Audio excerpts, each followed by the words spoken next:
You need to start from the basics, and it seems to be contagious that things start from the top and go down. That's not how the pyramids were built. They're built with a strong base.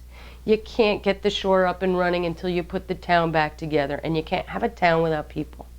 So until you get people back into their homes, until you make getting people into their homes the priority. Jersey Shore might have been open for business, but it wasn't full service. And it might have been open for business, but it wasn't to New Jersey residents because we weren't living here anymore. And unfortunately, we are weeks away from the anniversary of Sandy, and people are still homeless. Homes are still coming down at a snail's pace. Pyramids were built from the bottom up. It's logic. It's not emotion, it's not politics, it's just logic. You can't have a good foundation of a house if you start with building the roof first. And that's what seems to have happened in the shore. There are people in Monmouth County who have no home. They are living in trailers. That's not a way to live when you have worked all of your life and you have the flood insurance and you have the homeowner's insurance and they're not paying out. What are you supposed to do? So of course the business is down. You go down Keansburg, Carr Avenue is a ghost town.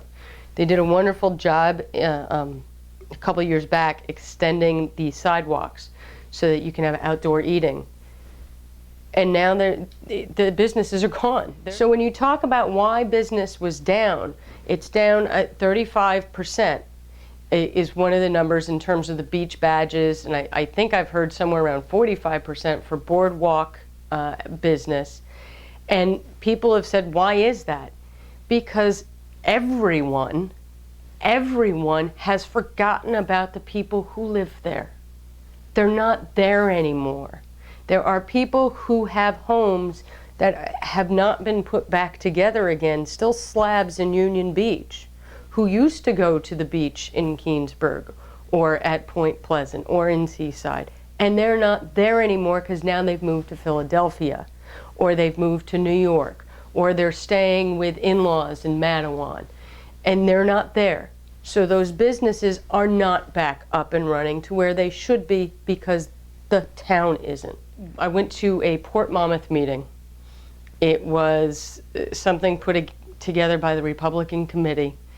I went there and I heard people asking for help, and I heard people in fear because this was after Sandy. They didn't know how to raise their houses, how much, if they had to raise, if they wouldn't have to raise.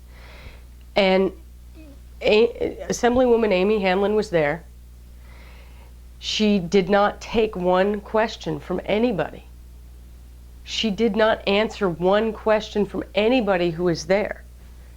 And then a line formed, and as the line was formed, her coat was already draped around her arm, as though she was ready to come out. And these are people who are fearing for their homes and their livelihood. And it made me upset. And I ended up talking to them. People started to form a line down the aisle, so she couldn't get out. So she had to wait and deal with people. How can they represent you if they don't talk to you? How can they represent you if you are expected to go to their office and leave a message? That's not representation. I would like to be out there once a month with a place, not in an office, but in a place, whether it's Jacobob's off the bay now in Union Beach to Crazy's for ice cream in the summer. Again, getting out there so people have an opportunity to see me. So that's what I want to do. My campaign is about giving a voice to people who have gone for years now not having one. And that is my goal. It's what I've done for the last 15 years since I graduated from law school, and it's what I intend to do.